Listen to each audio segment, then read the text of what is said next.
Asians, Asian Americans, and the African American community, Solidarity Through the Arts. I'd like to thank our sponsor, California Arts Council, Friends of Cats, and CM Capital. Just a little housekeeping.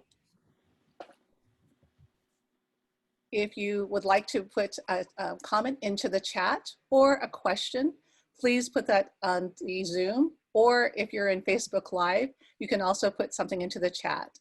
We'll try to get to your questions by the end of the program. As we've seen through recent events, there's a lot of society's ills with systemic racism and police brutality. It's been a month tomorrow since George Floyd has passed. We need to heal. We need to acknowledge, and we need to acknowledge what's happening and build a path forward. We hope this program will provide insight, hope, and take action. Along with me as our esteemed panelists, I'd like to welcome them to the program because they are friends and also make up our over 100 years of theatrical experience. So I'd like to hear a lot from them today. We'd like to start with Jeannie Barroga. Welcome, Jeannie. Playwright Jeannie Barroga's scripts are at Stanford's Green Library Special Collections. Is a Lifetime Dramatists Guild member, an NEA recipient for Walls, a Gabody Hewlett Award recipient for Buffaloed, an Archie Award recipient for Best Original Production for Banyan, which also our fellow panelist directed, Norman G. And after the Playwright Forum became TheaterWorks' New Works, she served on staffs at Oakland Ensemble Theater, the Asian American Theater, and Bindlestiff Studio. Welcome, Jeannie. Thank you. Our next panelist is Ron Muriera.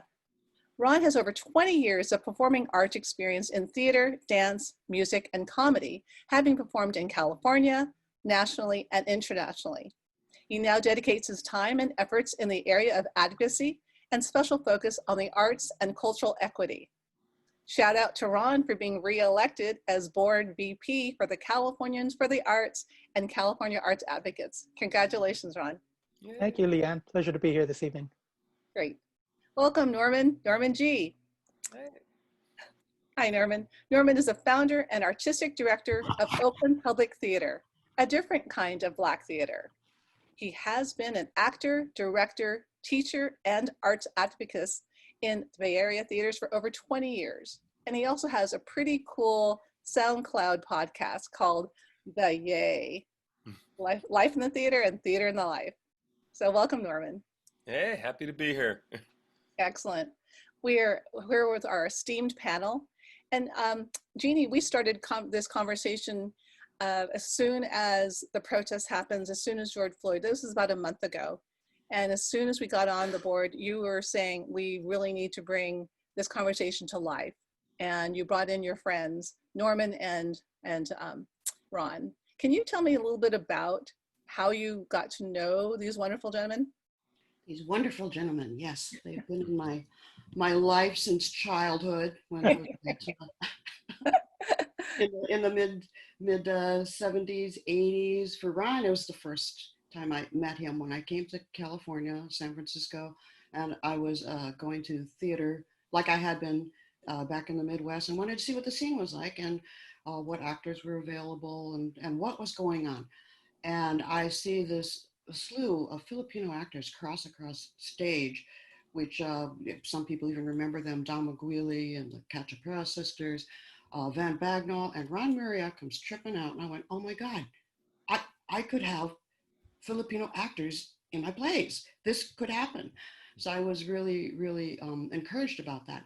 And so we kept in touch over the years, and Ron was even in my play Talk Story that was done at Brava. And we've just kept in touch over the years. And I saw so much of his performances.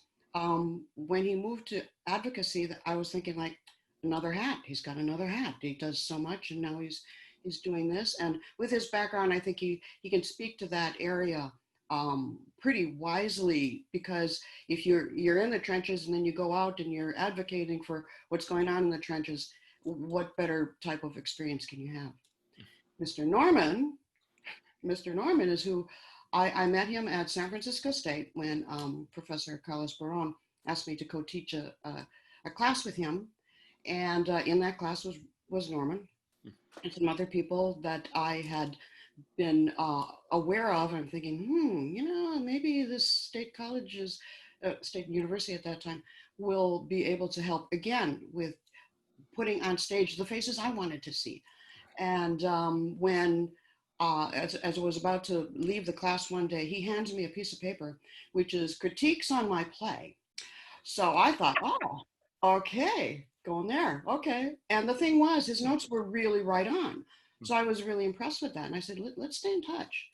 So years later, he happens to come into my neighborhood and I said, let's take a little hike. And I said, I've got this idea because I think we should work together.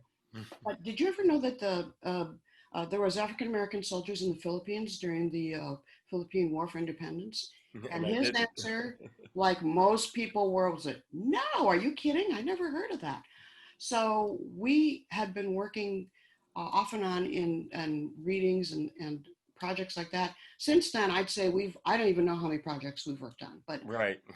it's like, my go-to director. He's like, he's been really helpful, very candid in his thoughts, just like he was with that first piece of paper with the crits on my play.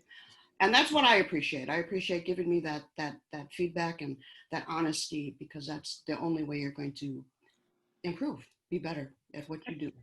Thank you, Jeannie. Mhm. Yeah, our program's name is All Around Solidarity. And Ron, I'd like to direct this question to you.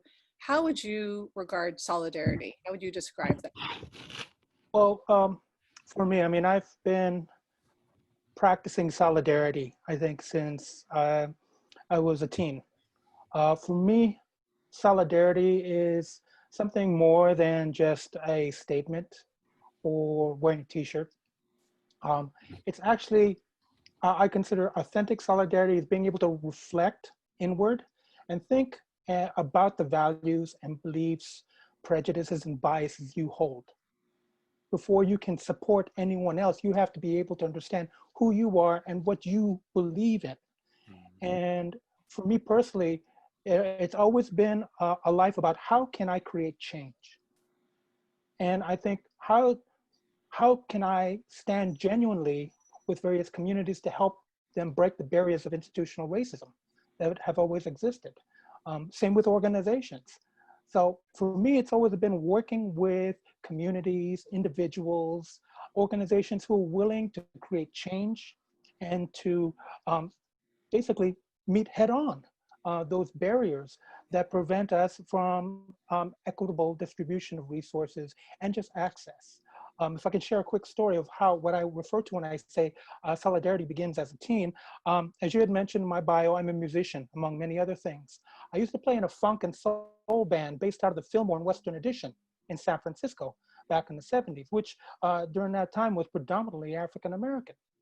And I was a keyboardist to a band, and I would always be the person to pick up some of the musicians who lived in the Western Addition, as they call them, the projects. And one day, my '69 Dodge Dart was followed by a unmarked car, and I had 3 of the band members in there, my 3 brothers from another mother. They stopped us when we got to our place of rehearsal, told us all to get out, and basically threw us all against the car and started to frisk us. I was getting really angry, and I started to say something, and my brother, Steve Jackson, the guitarist, turns to me and goes, "Ron, don't say anything, man. Just go do it. Just go with the flow." Oh my God. And after that, they released us. I turned around and said, "So why did you stop us?" And cop said, "We thought you guys were drug dealing." And then they sped away. So for me, being in the shoes of my fellow brothers, Black brothers in the Fillmore, made me realize, wow, they go through this every day. And so I rarely share that story, but I thought it was fitting because for me, solidarity began that time when me and my fellow brothers were accosted by the police. Oh my gosh, that's an incredible story. And I'm sure that happens someday. We shouldn't be so incredible, actually. But Norman, society, you said in our conversation before, society is ready to have this discussion on systemic racism. How connecting that to the arts, how can the arts help solidarity, understand these political issues? Well, the weirdest thing to me about all this is every time it happens, you get a response that, "Wow, this is new. What happened and how do we deal with it?" And so many people feel so upset that they don't have there's not an easy answer. They think there's no easy answer for how to grapple with these problems. But the fact is, this stuff has been going on for a long time. It's easy to document. There's a history of it. There's not just a history of the incidents, there's a history of thought, a history of suggestions on how to approach it. What I find fascinating is, particularly in the recent protests, is you see, I went to a couple of protests. And at the protests, there's all this energy and there's all this solidarity. People are there for the same reason. People want to be a part of it. Um, we went back a couple of days later because I'd seen something about people putting up the names of the different folks who have died. So we went down to see this, and we see these amazing murals all over the place. And my first thought was, like, I think like a lot of people, if you are so angry about this and you're trying to bring about change, why are you stopping to make something pretty? But the fact is, seeing all those names on these beautiful murals made you stop and pay attention. And while we were writing, we could see that people were still doing it. That was their activism. That was their way of being involved. And yeah, so I love that when we try to grapple with this, it can seem huge. It can be overwhelming. People get very quickly, they get disheartened. But like I said, a lot of people have already been thinking about it a whole lot. And what happens a lot in the arts, like when Jeannie and I, we're just having a visit. We're having a hike and a visit. And I had just heard something about the Buffalo Soldiers in San Francisco and going to Yosemite. And she comes back with the Philippines. And I'm like, what?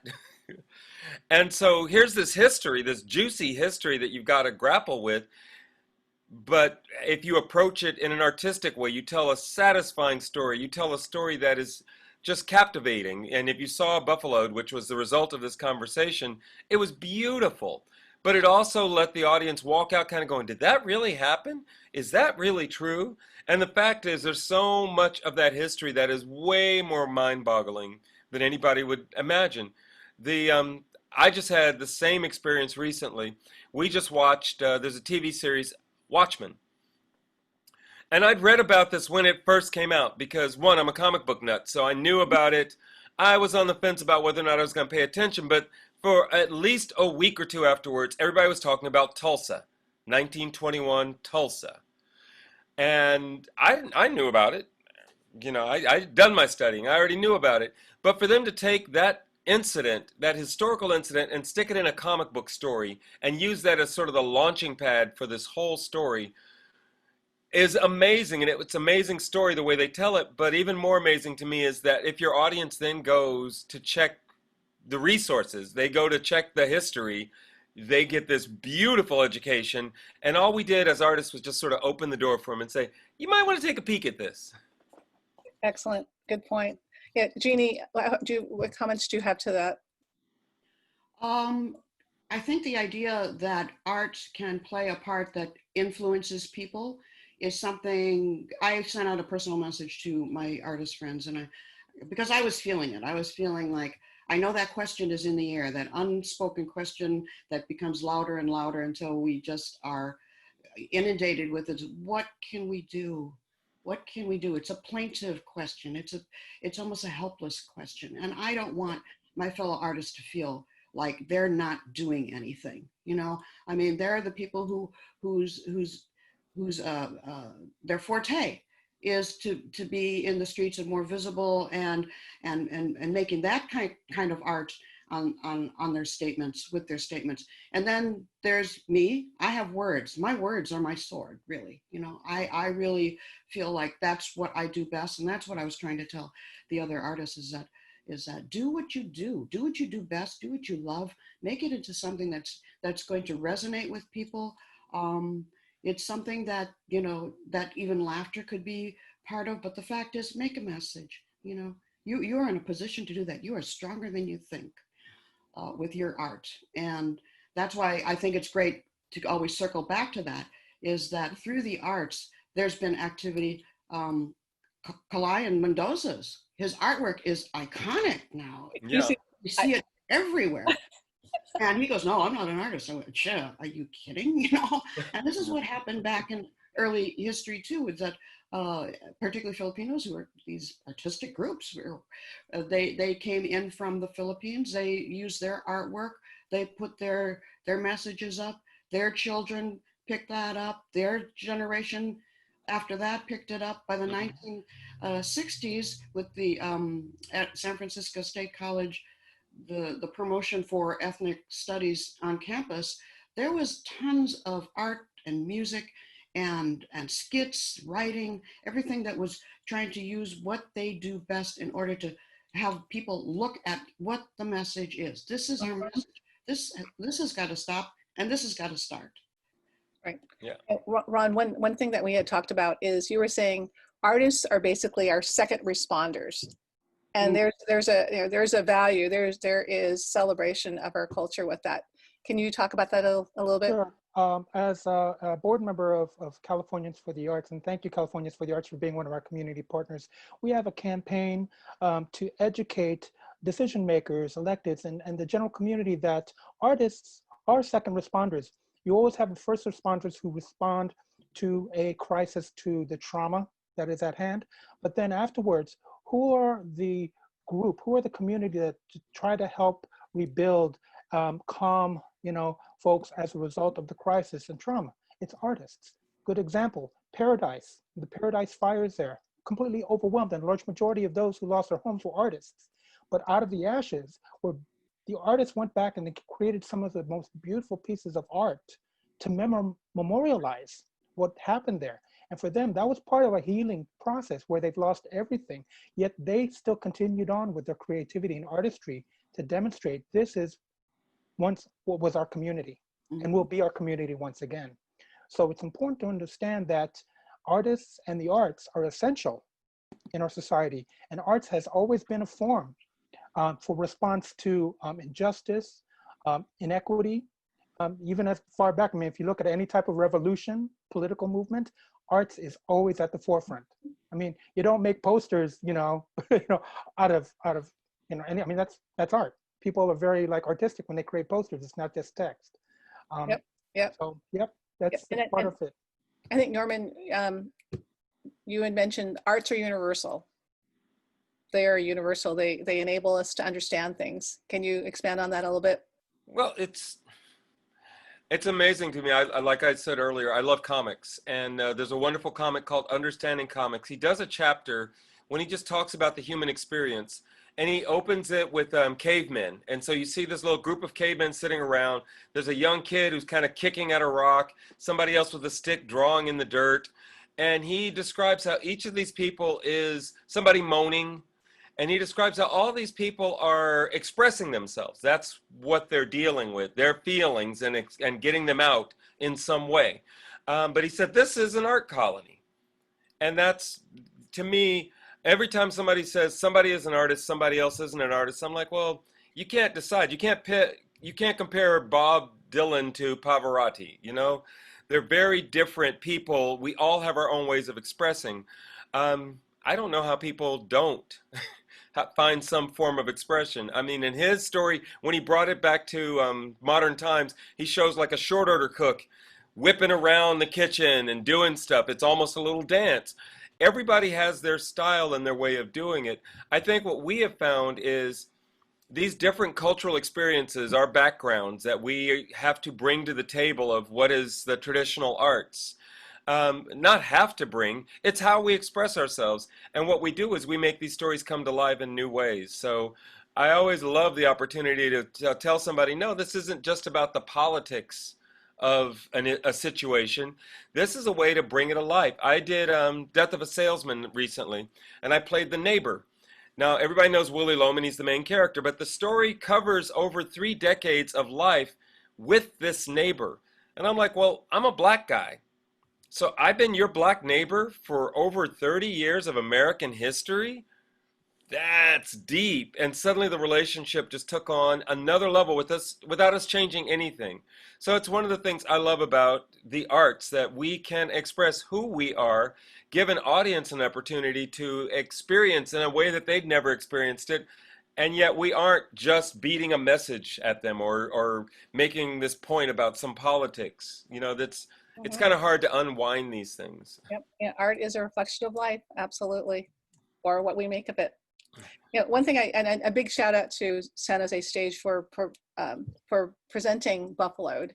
And just to that point, in our second part, we're looking at, when we look at plays, and Jeannie, when your process of writing plays, you have got so much research, and just in even this program, you sent me, I think, stacks full of Pretty much. fabulous literature, just great things to learn and absorb. And I know I can see that that's the way you approach writing your plays. It's got to be authentic. It's got to be true, actual history when you go into it. And Buffaloed is like one of the first things that I was seeing of the solidarity between the Philippines and African Americans. So we're going to look at history a little bit now. And if you can bring us through, and all the panelists, please chime in, but can you bring us through the history of our solidarity? Sure, right. I'll just take a couple seconds here just to kind of set the stage as well.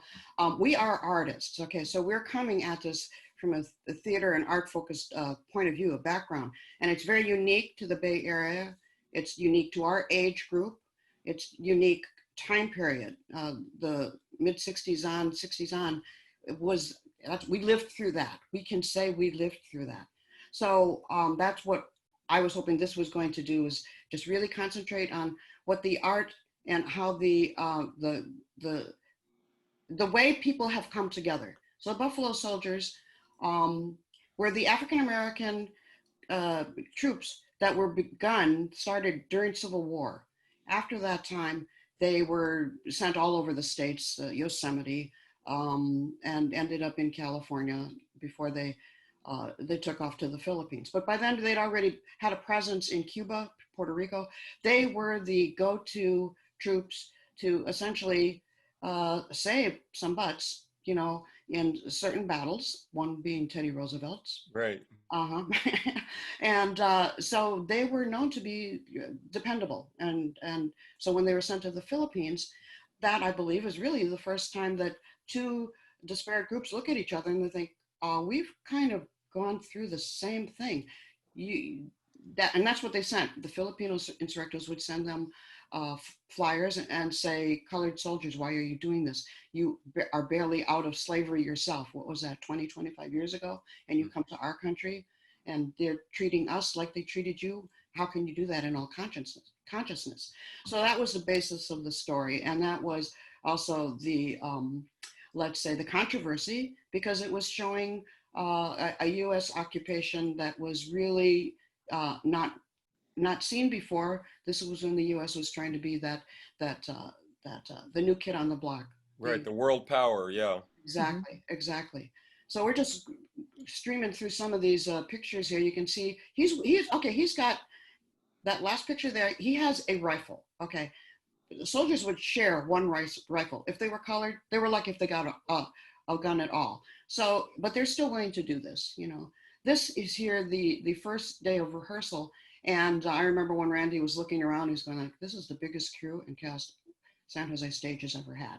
And that's Randall King, the artistic director of San Jose Stage. Right. Exactly. Right. So that happens kind of a lot in a way. Someone plays where people in the theater administration will say, we've never had a play like this before. And that's a benefit, that's a boon, but it's also, that shouldn't be. There's plenty of plays about and written by people of color that should have been on much sooner than me, okay? In this picture here, I'm suspecting that one on the far right is David Fagan. David Fagan is the one who led the US African-American Buffalo Soldiers into the jungle to say, we're gonna join the Filipinos. And that was, again, there's a little known history. There's a little statement I want to say about history. The history books need to be changed. If that's not institutional racism, I don't know what. Because when I bring up that to all the people that I was trying to pitch Buffalo to, generally people didn't know about that. But generally, I bring up things in my plays that people don't know about because I look for it.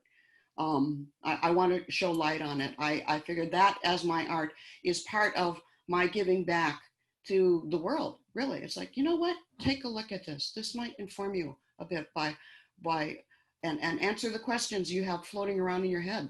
You know, especially the big one. What can I do? Here we show the symbolically, what is it, Cuba, Puerto Rico, of course, the Philippines, and Hawaii. All of those happened at the same time. If that wasn't a massive sweep at all the same time within 1899, I don't know what, but it was planned. It was a combined effort, and it worked. There was more occupation by the U.S. in that area of the Pacific than ever before. Right. Okay. Yeah, and so bringing, Filipinos being able to come to the U.S. was also already a boon for the other workers of color who really believed that they were going to be treated well when they came to this country and be the plantation workers and the field workers. And those were the Chinese and the Japanese and the Koreans. For a very, very short time, a 2-year period, African-American soldiers were sent to the Philippines. That was as workers, and to Hawaii, and then the Filipinos. And it was like you set a stage like that, and you sprinkle the ground with that type of possible descent among different types, all wanting the same job. In a way, it only leads to solidarity. It's like finally someone's going to say, you know what? We are not the enemy. We are trying to work for people, and this is how they're treating us, and that there's something inequitable about that. So, and that's why, Jeannie, I mean, that's why your play is very essential, and why I believe it should be done again, because when I talk with folks and I try to educate folks about the intertwined history that the African-American Black community and Filipinos have had, they don't believe that it has been in existence that long. And our struggles have always been intertwined. Matter of fact, when you talk about the Buffalo soldiers in the Philippines, from articles I've read, the Black community in the United States, especially the West Coast, were in favor of the Filipinos fighting for their independence, because they understood, yeah. you know? Yeah. And I think that's again, I think there's this sort of misconception that other people of color do not recognize each other and their similar issues that they're dealing with. That too is a part of how history is shared and disseminated and promulgated as there's this bad guy and then there's workers who just don't get it, that they have it pretty good. So I think once the workplace changed and more different types of people came into the country, that's when you see a lot of solidarity coming into play in the forms of, in fact, I just found this out today. 1919 was the Red Summer, particularly February to October, whites versus blacks. This is a very important slide, by the way. It was shown in the beginning, and I hope people look at it, and I hope they're intrigued to at least find out who some of these people are. You don't know most of these people, I know, but you'll recognize some of them, right? These are all YBCL, absolutely. Yeah. And then in the 30s, the protests were again in the fields. There was Watsonville.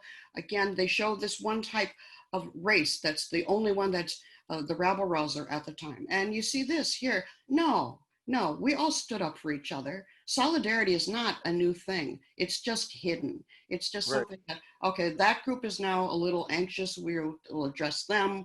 And then this group. And no, solidarity has been our charge all along. We know that, you know. So in the 1940s, again, Black soldiers and Filipino soldiers were brought in to fight a war outside of their country, and they do it. They do it because they want to show that they are supportive and they are Americans. But the fact is, here back home, they're still lynching Negroes in the 1940s. wrapped up all the Japanese Americans in internment camps in California. It was Right. Manzanar, Tule Lake. They took away their property. Here's a little tidbit about solidarity. In the Fillmore District Western Edition, Black families took in Japanese families that were coming back from the camps. You know, some people even looked after their property while they were gone. Right. And that's part of my other play, Mattie Mays, which we're going to have a reading next month, about the Richmond shipyards. Now there, if that wasn't solidarity, that whole makeup of people who were thrown together and as workers and sexes, women working men's jobs. So Right. yeah, you know, it was only again another groundswell of solidarity that can only happen when you put types together and they recognize each other. Mm-hmm. They do recognize, okay, we're all going through this. Here's another generation going through this. By the 1960s, just so you know, I look up Wikipedia because and in what they don't mention, which I'm mentioning here, is the grape strike of 1965. That's not in their list of things that happened to be of note. Neither do they mention San Francisco State and the push for ethnic studies, and they do not mention the protest of the I Hotel, the evictions. So those are the things I look for, and people that I know similarly minded. We look for things like that to show light on it, because as artists we can, and as citizens we should, you know, and as human beings, this is very necessary for that word to get out that, you know what, we are just trying to live here, you know. We have every right to live here. Hey, look at Rosie the Riveter there. Yeah. If we can hold on that a little bit there. So because I really would like Ron to kind of check in on the SF State, the protest. Oh, the next one. Oh, the next one, yes. Right. Yeah. So anyway, that's what the 60s was very, very frenetic. It was incredibly active. That's second generation for us already. And we've seen it happen. We see our parents being treated the way they are. We see how our grandparents were treated. And we're thinking, you know what? That's the end. We've got to make a statement about this. These are actual statements made by two groups, the Asian American Political Alliance and the BSU, Black Students Union. And that's where I'm going to pass it over to Mr. Muriera. Right. Of course, a lot of folks, you know, when you talk about the Third World Strike at San Francisco State, then college, you know, they aren't aware that it was initiated by the students of the Black Student Union, who also wanted to include other ethnic organizations. The Filipino American Collegiate Endeavor was one of the organizations that stepped up. You had several organizations, La Raza, and all the ones who joined in this struggle with the Black student unions and with the Black movement, the Third World Liberation, to ensure that their stories and their histories were being taught at a university. I'm a product of the College of Ethnic Studies at San Francisco State University. I share with folks I got socialized, politicized, courtesy of the College of Ethnic Studies at San Francisco State. And I was there during the 70s when they once again were trying to dismantle the ethnic studies program in college. So, and of course, again, who took the lead? Black Student Union, along with many of the other ethnic student organizations on campus. But it's important to note that this was a multicultural, you know, I don't want to say revolution, but it was, you know, led by, you know, the Black Student Union, and then it also carried on to the UC Berkeley campus. So what was happening over in the Bay Area is the foundation for all the solidarity of our communities that happened. My aunt was at San Francisco State during that time. She's one of the few Filipinas, and nobody knows the story, she shared it with me, who was on in the civil rights movement in the South. She left with the blessing of her dad, my grandfather, to go to the South to be a part of the Freedom Riders and be a part of that movement. How many Asian Pacific Americans, Filipinos do you know who were part of that movement down there? Again, I think it shows you, in terms of solidarity, you have to be able to back your solidarity and your support for movements with action. And I think San Francisco State University is a prime example of the rainbow coalition that was created, a third world coalition that was created during those times. San Francisco State also was the location of my first in-your-face racist incident. If I Oh, can share really quickly, I was a theater arts major there, and I was told by a white professor where he couldn't allow me into his class because I wasn't white. That was 1981. mm, I was pushed out of the university. I don't say I dropped out. I was pushed out and immediately continued my own training through the Asian American Theater Company, as well as other, opportunities. So, racism will, raise its head anywhere, and especially in the higher ed institutions. I think it's interesting that you went back into the arts, and in a way, it's a haven.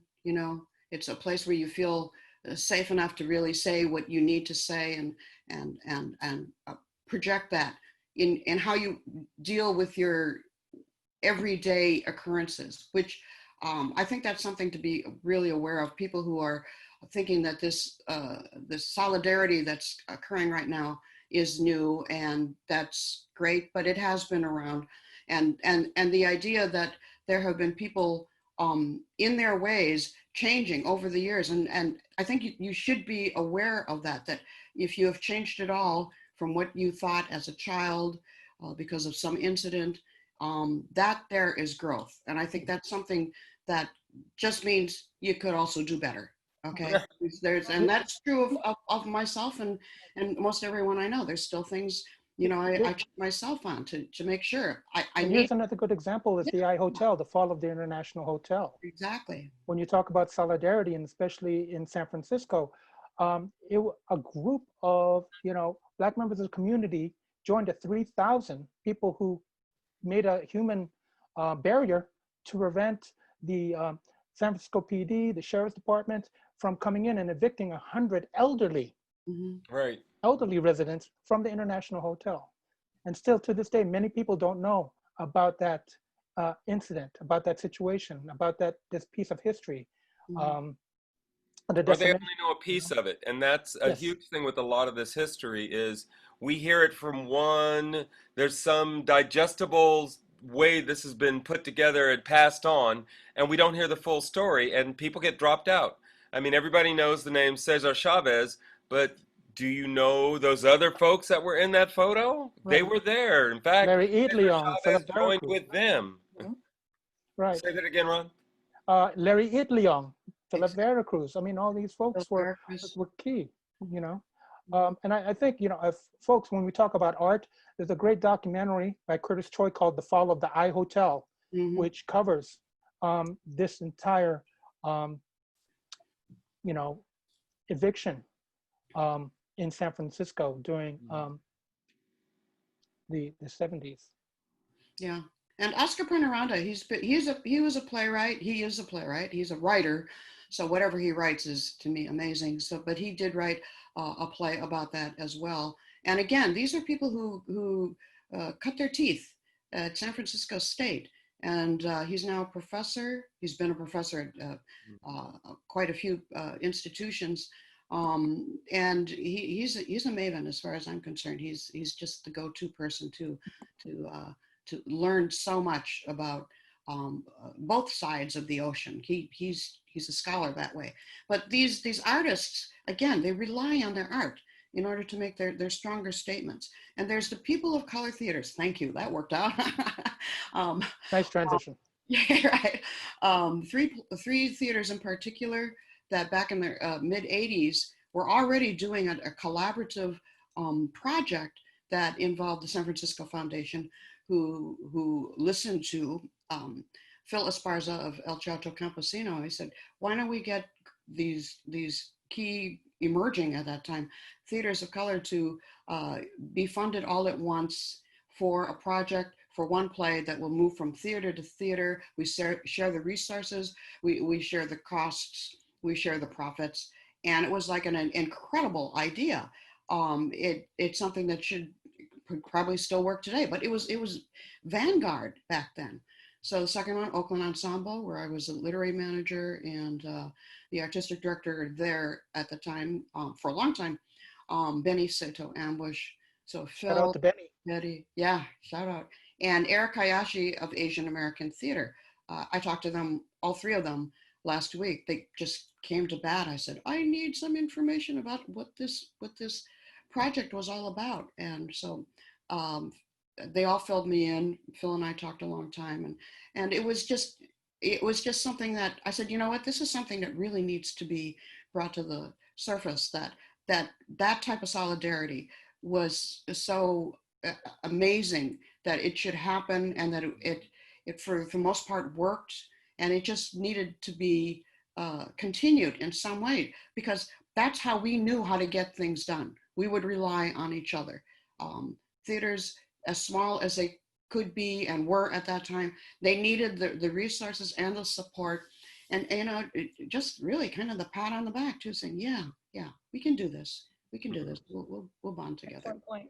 Yes, thank you so much. This has been, I feel like I went from 80 years in coverage. Well, actually probably a little bit more than that, but thank you so much for your comments and your personal histories. That was really enriching information. One of the comments I see from Sharon Hoffman saying, the internet is really making solidarity easier. Right. And did you want to comment on that one, Norman?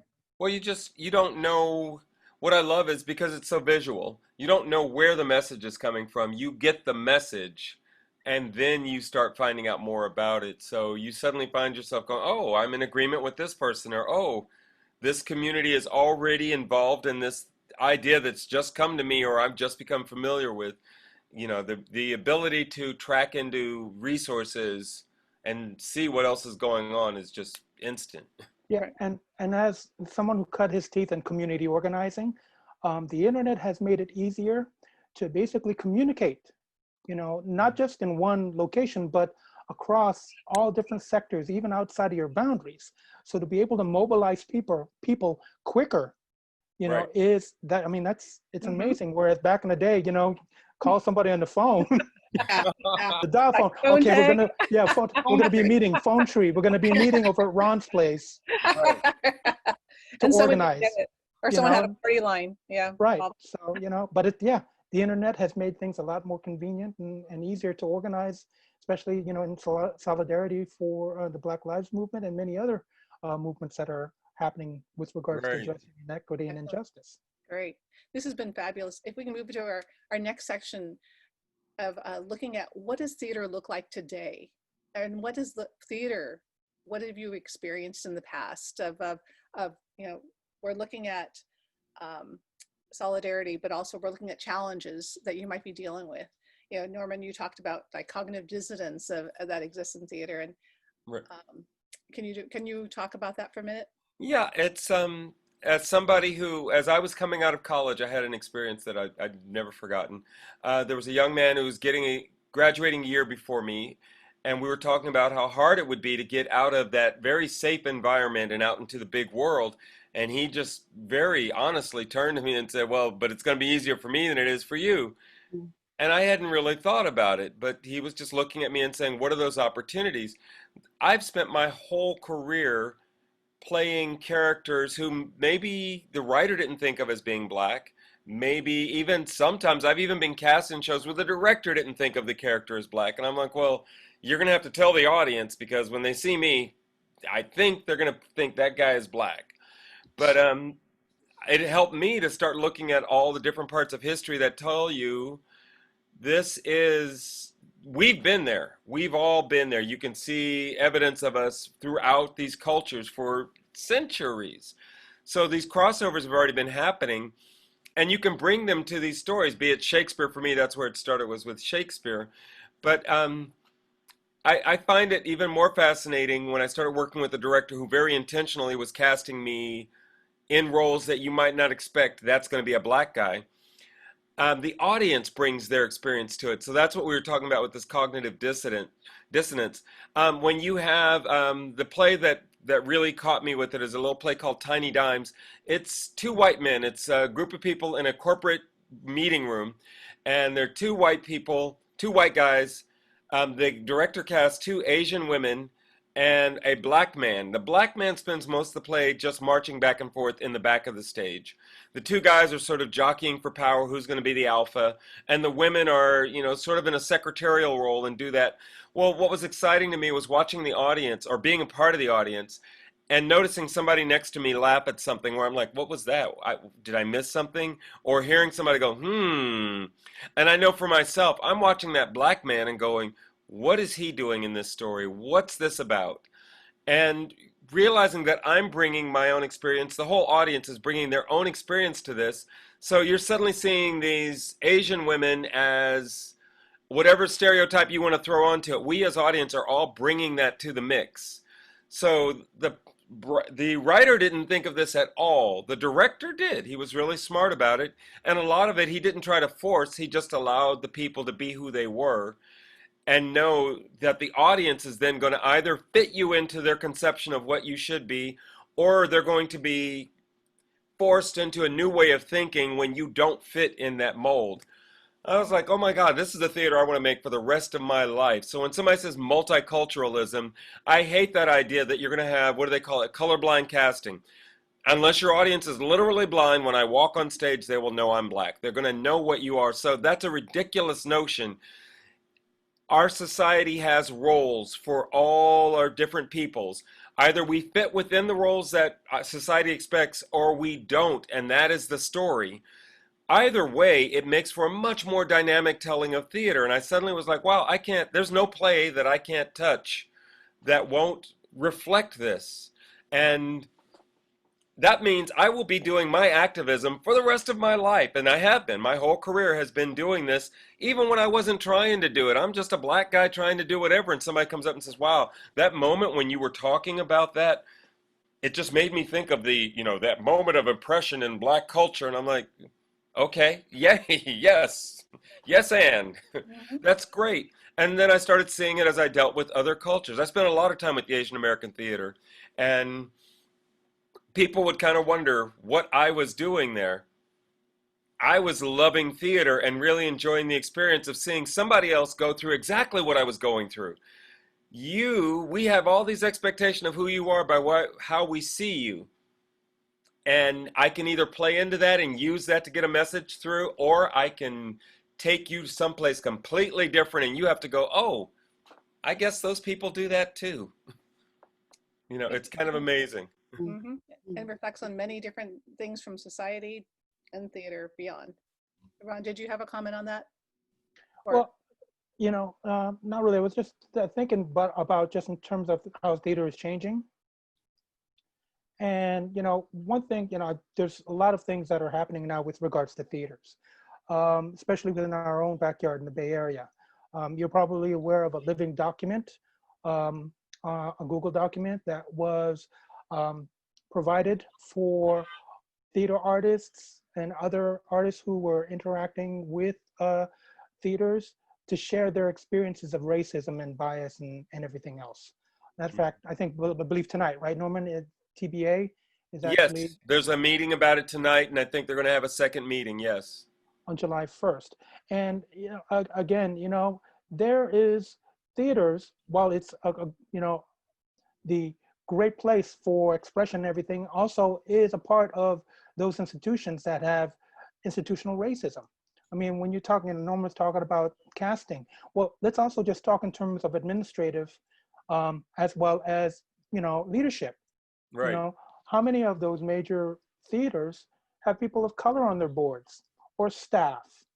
Okay, that's why I'm very hesitant, until you show me, these statements that are coming from some of the mainstream theaters about we support Black Lives Matter and solidarity. Yes. Unless you cause change and do something to show me that you are genuine in your solidarity, I'm still gonna go like, you're just saying this because it's the right thing to do. Well, the right thing to do is to cause change and reflect in your own organization and to make those changes. Mm-hmm. Mm-hmm. So that's my advocacy and my organizer coming out. Is Jeannie, you got to walk the talk. Jeannie, you've had incredible experience with all your plays in different situations coming up. Can you give us some insight of what it's been like in bringing your plays to stage? Well, it depended on what hat I was wearing. Generally, as a playwright, but I've been a director and a producer, and some of these things they all meld into the different departments, let's say, of theater. But even from the very first time when someone approaches me and says, "We want to do your play," I went, "Okay, that sounds interesting. Let's talk." And I immediately check out their website. From their website, you can learn so much. You can learn what their repertoire is, what they really uh, uh, choose for their seasons, the type of roles that could be cross cast, let's say. But also, it's like, what's your message? What are you really espousing? Because I have to say that I'll look for theaters that are going to address and present my play the best way possible. And there's going to be edges to them. There are going to be edges. So the times when the one time particularly when I lost a production, was someone told me after we had already signed and I got initial money, they said, "Well, we were wondering if you'd change your script and take all the dams and hells and all that stuff out of it." And I went, no, that's not how it works. You don't pay me and think, "Oh yeah, I'm going to be that hungry person who goes, yeah, do whatever you want, just as long as you do my play." And I think that's something that emerging young playwrights, new playwrights, need to be aware of, is that you got to know where you stand. If you can't stand behind your own art, what are you going to stand for in your own life? And so they said, "Well, we just figured if you could change these words, how about just this scene?" I said, "Nothing. No, I'm not changing the script." And they finally said, "What can we do to convince you?" I said, "Well, I think you're convincing me that maybe this script isn't for you." And that's it's not a sacrifice. It's just the way you have to go to bat for your own stuff. Um, the other thing that I dealt with, and this happened in Glendale, where this group, they were squiring me everywhere. I couldn't go to rehearsals because they were saying, "Oh, there's this bed and breakfast. You should try that out for a night. We've set it up for you, and here's this hot tub and blah blah blah, and this dinner." And I'm going like, "When am I going to go in into the theater and see what they're doing?" "Oh, you will." And I'd been seeing some of the actors, and they're saying, "Oh, you should come to rehearsal. You really should come to rehearsal." I'm going, "What the heck is going on?"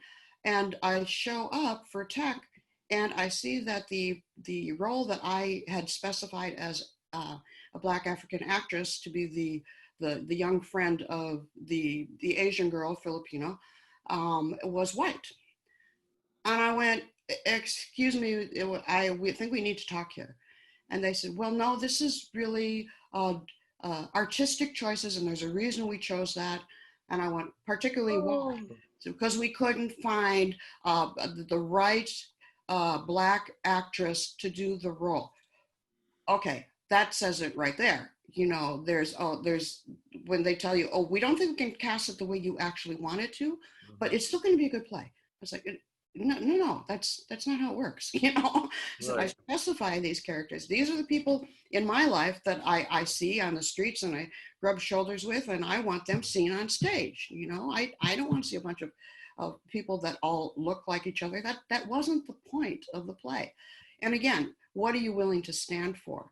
I think that's something that is going to come to the forefront more often than not. It's that daily battle that you have to do that no one sees. No one's going to pat you on the back for it. They're going to see the final product and they'll think, "Oh, okay, yeah, all right, yeah. Well, what would you have thought if you saw a Black girl in that role? Oh, that would have been really different." Right. Yeah. Okay, so then I think we even touched a little bit yesterday about how, in a way, it's kind of a systemic racism and how people are how they look on stage, the lighting.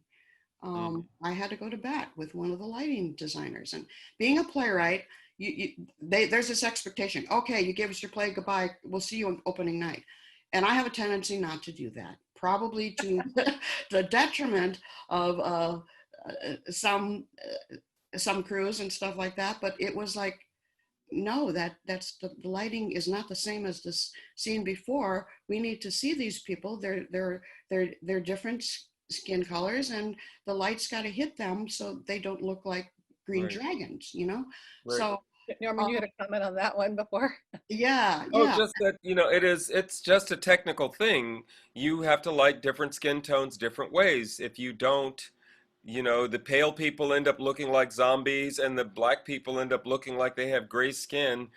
You have to do that. And you would think that would be just a basic part of design. That'd be part of their education, you would think. And as far as people who were, okay, like I was an assistant director on a Black play, which was about women musicians traveling in the 1940s, which Oh, is the same background as my dad. They got in cars and they traveled Route 66 during that period. Mhm. And just to give that a little more context too, they had to go that way because sometimes they just were not allowed into public transportation. They right, weren't allowed into restaurants. They would pack their cars full of food. They would drive all night. They take turns driving, but they would try not to be seen because they didn't want to be pulled over and right. harassed and all that. So the play fascinated me, and I begged to be the assistant director on that. And the director was someone I'd met in LA, and I really wanted to work with her. So I said, I want to work with her, and I want to be involved in this play. And it was like, well, I don't know, maybe we should get somebody who's going to be a little more, we've got a professional dramaturg we could bring on. Okay, but the thing is, I wanted to learn it. I wanted to stretch myself as a theater artist too, and because I love research, it was like I'm willing to do that. I'm willing to look up whatever is going to make this play the best it can be, and if it even came to a set design that was really specific to the period and added to the story, it's like, you know what, they need to get that. They need to get that piece. They have Right. to get it because that's part of the story. That's part of the whole scene, the whole world of that play that has to be presented as clearly as possible and as fairly as possible, because there is a budget for other plays that will do even more, and there's no backlash to that. You want that? Sure, you got it. I did bring up this one thing about the slot in the season for plays of color, and this is a bit Mhm. okay. Um, it's generally after a big show, where the profits have been good. They got their crew. They're a little tired. They give this next show a smaller budget, a smaller run, a shorter run. They bring in contracted people, like a playwright is. A playwright is a contracted person. It goes from theater to theater. So, um, and it was pretty obvious that there's kind of a smaller expectation about that. It's something that uh, complements a season, but it's the expectations for it are not as high, and um, it it finishes a look. Okay. So those are things that may have changed in some theaters along the way and may have not. But the fact is that that's obvious to us who are in the business, that there are some discrepancies that still need to be addressed, uh, Mhm.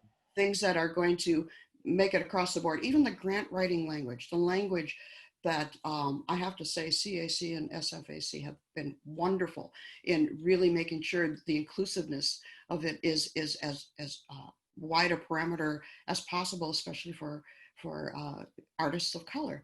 I also think that because of that, the changes we see, they're incremental, and I really appreciate that.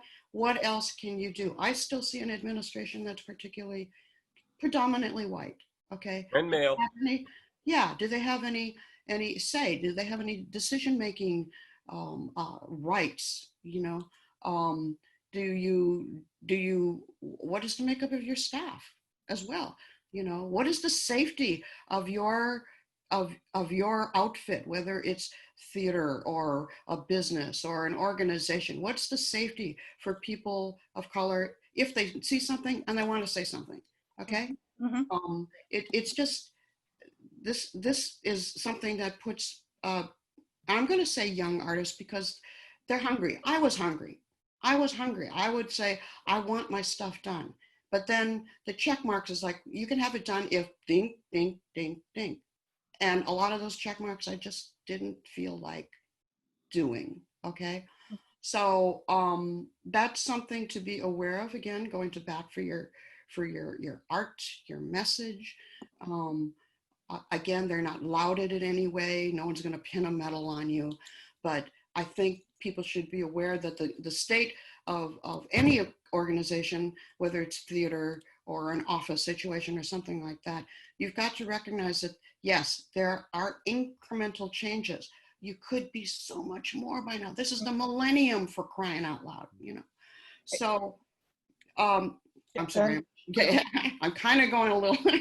And to speak to the younger generation, especially those involved in theater, and I see a couple of them on, you know, because they've posed some chats, questions in the chat. So thanks so much for joining us. I think a lot of our younger theater artists are much more politically involved. I think so too. So as emerging artists, they come with a lens that is a social justice equity lens. And I think are much more savvy than perhaps some of us back in the day. Because again, you know, there are so many more resources available to them and many more organizations who will support and speak out with regards to, you know, some of the prejudicial practices, racist practices that are happening in the theaters.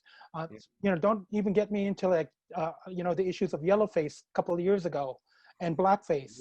With all those made theaters who were doing, you know, Gilbert and Sullivan and you know, so I think, you know, a large number of our younger emerging theater artists are aware of the importance of authentic representation in plays and within the theater. And I think this is a call now to theater organizations to be able to reflect, to see how your structure is. Are you being equitable? Not just with your artists, and that's not just the actors, but your designers, right? Everyone, but also your support staff, your administrators, your board. It has to come from, again, you know what I shared about genuine empathetic solidarity, it has to come from within. And if you're not willing to change, then, you know, you won't be doing business much longer with many folks. Because, you know, change is inevitable, folks. To Jeannie and Ron, it's like, and Norman, what are theaters doing well right now? Is there a starting point? I mean, and I know this is a multi-pronged approach. There's always advocacy, there's always awareness and a lot of learning, but is there some jumping off points that at least they're doing well? I think action is really important, you know, rather than words. I'll use an example.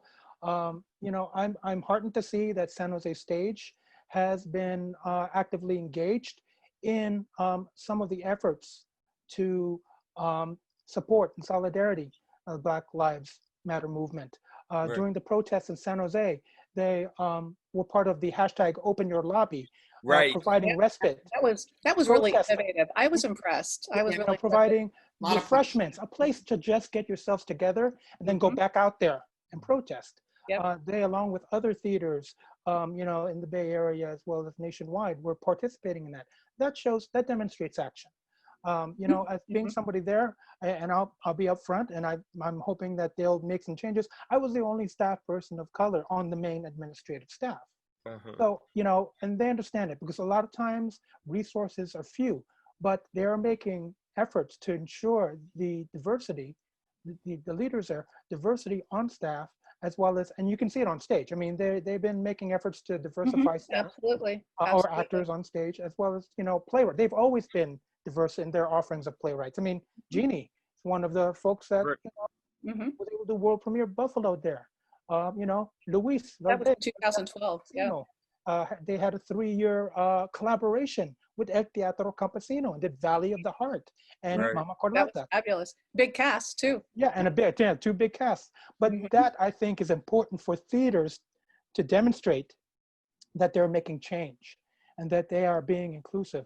There's still, you know, there's still a lot of work to be done, but if you're showing and demonstrating that, and being genuine about that, then, you know, you can say, hey, look, we're doing the best we can.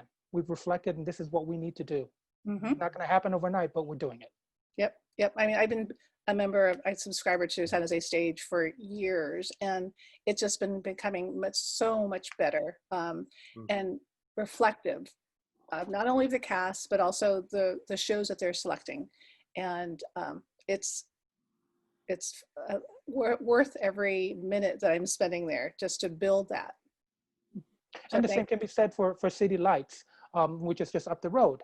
I mean, they've built the leadership. They have built this culture, which, hopefully, actors, artists, everyone else can feel free to, share, their experience, good or bad. So I think theaters need to do that. They need to provide that safe space so that artists can feel that they can share something, not just, good, but when they're not feeling that they're being supported. And that, I think Well, that's and gotta you move know, the forward. organizations are trying. I think there's an energy, and I've seen a few questions around young people. Um, the fact is, young people have been raised in an environment that is different than what we grew up in. My parents, it took me forever to realize my parents grew up in segregation. Like they finished school during segregation. And I was like, oh, okay, I thought that was some historical thing. That happened a long time ago. The stuff that we grew up with, that we have known in our lives, young people have had a completely different experience. And so, what I would say to any young artist who's trying to get involved and trying to figure out what to do, you've got the same challenge people have always had when they try to get started in something. I would just encourage you to recognize that wherever it is you're coming from is part of what you have to offer. And that is so instead of you trying to, we had, and I think Jeannie mentioned this the other day, when women used to use initials and pseudonyms when they wrote, because a male writer was going to get published and a female writer wasn't going to get any attention. I think that there are all kinds of ways that we don't understand that young people do to approach finding their way into this. So I want to see that. And I thought Chappelle said it so wonderfully in his special, where he's like, the streets are talking right now. You want to ask me what I got to say? The streets are talking. We need to listen to what they're saying. The energy is there. And I think if we can support it, we can reflect to them there's a history. We can reflect to them that there's a support system that maybe they weren't aware of. But instead of telling them to get behind us, as much as possible, if we can at least invite them in, if we don't get behind them, we should at least make sure that we invite them in the conversation. I'm just going to bring up the other areas of theater too that they're kind of hidden, but it's also something that could use some help, let's say, and that's the community outreach and education. A lot of theaters who have the capacity to have areas like that, that's great. I think that there's a way to address that, again, a little better than it has been. The community outreach, and this, I give this an example because Norman and I, we were used to like pounding the pavements around whatever theater we were involved at the time, handing out flyers, come see our play. Guess what? The people like us are in it. And that's sort of like, that was sort of like, is this what we're doing? Is this what we need to do? Isn't this something a theater should have had in place in a way? And instead of saying that, oh yeah, it's going to be your email, it's going to be your culture's groups, you bring them in, because that's what's going to make the play successful. I want, no, it's something you should do as a theater to find out what your community is and who you want to serve and why, so that outreach and that use of communication is something that could be made into more of an effort that's sustainable. Mm-hmm. It's not just a one-time shot. It's not like I come back to a theater that's done my play and I go, well, what kind of plays are you doing now? This looks like sort of the same old stuff. I said, oh, after yours, it was a lot of work and okay, yeah, my plays are kind of like a lot of work, but the idea that across the board, if a theater looks at its home makeup and just see what areas that could be handled much better than they are, again, because this is the millennium. How long have we been in this? How long are we going to have this happen to our next generation? There's a lot of, I see chat references to the young people. I think young people are pretty savvy. They know what's going on. They understand that as we OGs, you know, we're coming from a place of experience, and we're just sharing. We're just sharing about what we've gone through, and hope that it's going to again make it a little easier and get those rocks out of the path, because there's still a lot of rocks. So as long as that's recognized, and people can pinpoint where those areas are to make it palatable and enticing and exciting for young artists to express themselves in all manners about all things. That to me, I think is one of the larger things to address. History as well. Search your history, search yourselves. Yep. And just to that point, Ron, you have a great saying, no history, no self. Right. And it's not my thing, but Okay. thank you for bringing it up. Well, I'm turning it to you. Yeah. But I was impacted by this because of the fact that I first heard it from Brother Mel Orpilla of the FONS, Filipino American National Historical Society, Vallejo chapter. And a shout out to all FONS peeps out there, FONS, especially FONS Santa Clara Valley chapter, who is one of our community partners. But I first heard the phrase hashtag, before hashtags, it was no history, no self, N-O. No history, no self, K-N-O-W, which basically spoke to me, because if I did not know my history, my origins, how am I supposed to know who I am in terms of my identity and who I'm supposed to be, you know, moving forward in life as? So, and that was, I believe, one of the themes for a FONS Youth Conference, Youth Summit in Vallejo in 1989, 1990. So I've always used that phrase now, and a lot of people have heard it and they're going, oh, it is great, I'm going to start to use it. But it's something that I attribute to FONS, and it may have come from someplace else, but my first exposure to it was the Filipino American National Historical Society. And God bless, Uncle, Cordova, and Auntie Dorothy, because, those folks were the pioneers in helping push forward Filipino American contributions, historical contributions in this nation. So for us to understand whatever community you come from, your history, that will provide a foundation in terms of who you are and moving forward. So no history, no self, no history, no self. Thank you. Thanks so much, Ron. One thing I want to call out is on the chat, there is a website that is the CAT's website, and a special page dedicated to listing all the resources that Jeannie has pulled together, as well as Ron and Norman. These are so enriching. And so I really encourage you to go there. There's also a wonderful a book that Jeannie is working on, and I believe it's Katakatan. And so there's also it's a GoFundMe page that you can definitely support. I highly encourage you to do that, because that's been her heart, I think, for the last 6 months, right? So,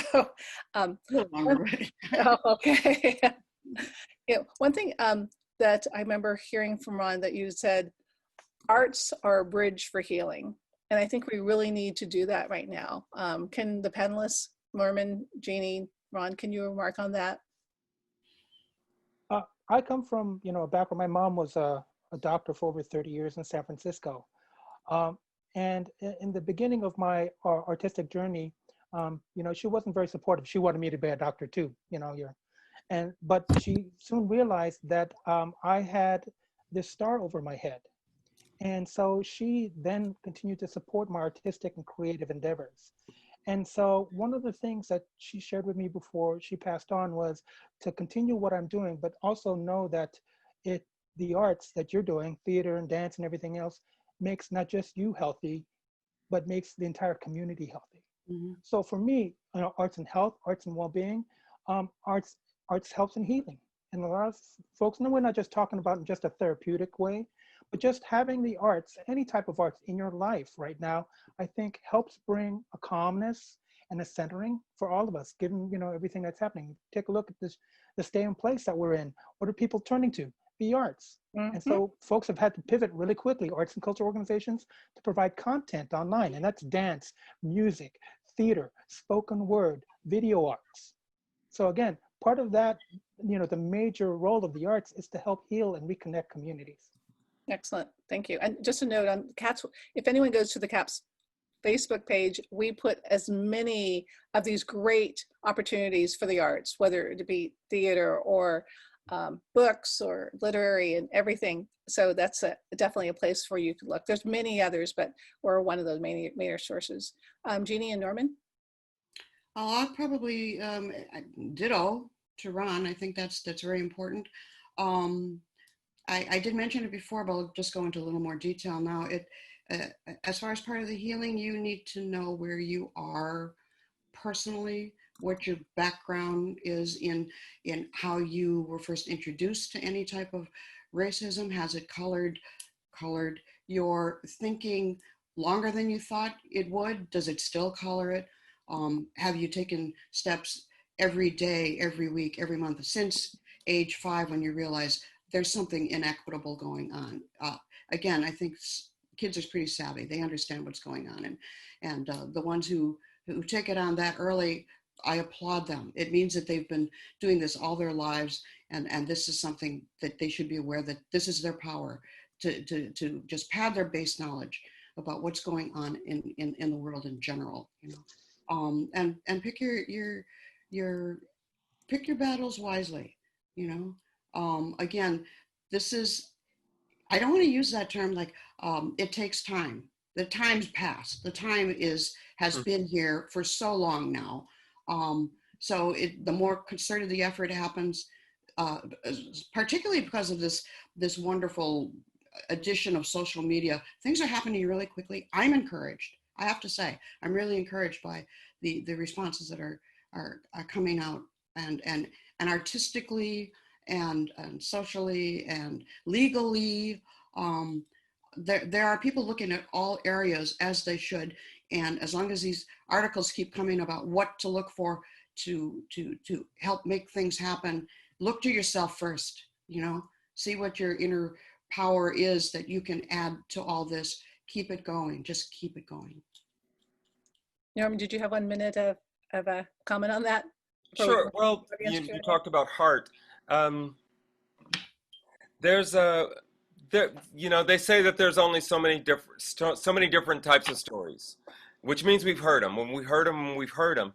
What makes them new again are these ways that people approach them from their experience. So I can think of a couple of examples. We just recently saw Lady Bird. There's a wonderful coming out story, without giving anything away. There's a wonderful coming out story that happens in that movie. And it really doesn't matter what ethnicity you put on that character. What matters is if they're true to what they are, the audience is going to, like I said before, they're going to project onto it, oh, this is that kind of a guy. And then when you open up that part of the story, you're like, oh, wait, that's part of it true too. And the thing is, we all share those experiences. So I've loved, with casting, I've loved doing this over the years. I talked earlier about, I did a Strindberg play, I think it's Strindberg, yeah, a short play about a mother and a daughter. It's set in 1904. That's when he wrote it. That's when he said it. I said, well, I'm going to set it in America, and I'm going to put it on the West Coast, and I'm going to make it about a Filipina immigrant who came over, because that actually happened around that time. There was a group of, I think it was 20 young women who were brought over to go to a teaching college.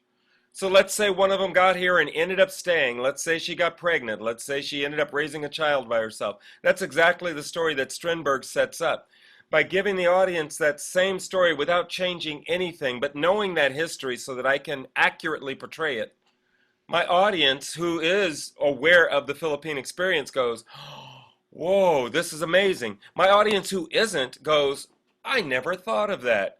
And that's heart to me. That is, it isn't about getting just up here. It's about making people feel something, experience it. You know, I love when I suddenly find myself crying at a story. And it's usually because the actor is so powerful, and maybe the director and the writer were so clever that they got me to an unexpected place, and then before I know it, the tears are coming. That is when you start to get in. That's when you get up into here. When you open people's hearts up, they start thinking. They're able to think. They're able to listen. They're able to hear. Excellent. Thanks, Norman. And we do have time for a few questions from our audience. And I saw one earlier. I think there was a question, does Oakland Ensemble Theater or Asian American Theater exist anymore? Oakland Ensemble Theater does not. I have a small company called the Oakland Public Theater. We are presently on hiatus. I've been working on developing some pieces, but I've been spending a lot of my time directing and acting in other places. Asian American Theater, is that still technically happening? Because I haven't seen anything in a minute. I think the same is true with them. They're on hiatus too. They were, maybe still are, based in the with the over by The theater. Potrero, what is it called now? Potrero Stage. Right. And there's um, their whole collection is down at SEMA in Santa Barbara. It's Oh, really rich history. And if people are ever interested in looking in that, you'll see how active they have been. But alas, right now, there hasn't been much visibility with them. There are other Asian American theater groups, performance groups that are coming into their own. Cats, for one, of course, you know. But hmm. it's just like, I think it needs to grow. It does need to grow and become larger on another basis. Anything that's going to be a theater of color and wanting to particularly show their stories, there's more avenues for that. And there's these young playwrights whose work should be seen. Oh, definitely. Definitely. I would say also for Oakland, there are other places, there are other groups. There's Ubuntu, for example, is an amazing company. That's who I did Death of a Salesman with. And there was the flight deck, um, and I'm not sure where they're at now. They were talking about closing down, and then all this happened. I'm not sure what's happening. I walked by there a couple of weeks ago, and their door was open, and they were doing the same sort of thing, having the door open and being available for the community who was walking around during the protest. That was powerful. Ragged Wing Ensemble is part of them. Lower Bottom Players, part of them. These are Oakland based organizations. But what Oakland Ensemble Theater had done that nobody else has quite managed yet, Ubuntu is pretty close, is they had actually stepped up to that place where they were doing theater that was competing with the biggest stages around. Um, and that you can do that with a production. It's hard to sustain it. It's hard to develop it to the point where you can sustain that energy. Great. Let me go to another question. Julie, thank you for providing a couple questions. What possibilities for developing social justice plays does the new immersive theater movement provide? I think I need a little more context to that question. I'm just trying to figure out. I kept reading that. Well, yeah, I know. I assume immersive theater you're talking about. Well, there are a couple things. Like I know over in San Francisco, oh, is it the Wii Players, I think? Yeah, They yeah, do all yeah. these outside specific and you bring the audience around. Mhm. Yeah. The thing that's been happening also in San Francisco is the Speakeasy was one. And then there are things like the escape room where you, the audience, are in the show. You are part of what's going on in that experience. That has been something that sort of comes and goes. It's a trend that happens when theater gets its voice. I know when I first moved here, solo theater was huge and everybody was doing it. Now it's back to being that little offshoot that very few companies are involved with. I think the operative word is social justice plays. Mhm. And I think the idea that, okay, back in the day when there were ethnic plays, when there were multicultural plays, there are terms that it had to change over time. They're all pretty much the same as far as social justice. They were always meant to be messages of social justice. So immersive theater, it's been it has been done in that form where they really bring the audiences on stage. So what does it do? I think it just gives that more the immediacy. It urges, it elicits that involvement by the audience instead of they're just sitting there. Mhm. You know, they're actually you feel like you're in that world. There was that play that was just at ACT. They did this really unique type of seating where you felt like you were right there in the streets and in the people's houses and homes, and all they did was move around, but you got the sense that you were part of that. And of course, to me, the social message was that there's this way that some people have to live. It's not the the best way to live, but they're all helping each other. They're all supportive of each other. They look like they can't even afford bread, but they are a community. So I think it's, yeah, go ahead. I'm sorry. Were Yeah, you saying? I really have to thank everybody because, and we're closing on our, I can't believe an hour and a half has gone by so fast. Mm. And I know we can talk for much, much longer, but I just wanted to thank everyone, thank the audience for their attendance, and hope that the words you heard are inspiration for you to take action, and in any level that you are in everyday life. I'd like to thank our panelists for your incredible and very sharing your expertise and your personal stories and wisdom. I'd like to thank our sponsors, California Arts Council, Friends of Cats, and CM Capital. Also our community members, our community partners, so endless, but as you can see, this is definitely a time we can say goodbye.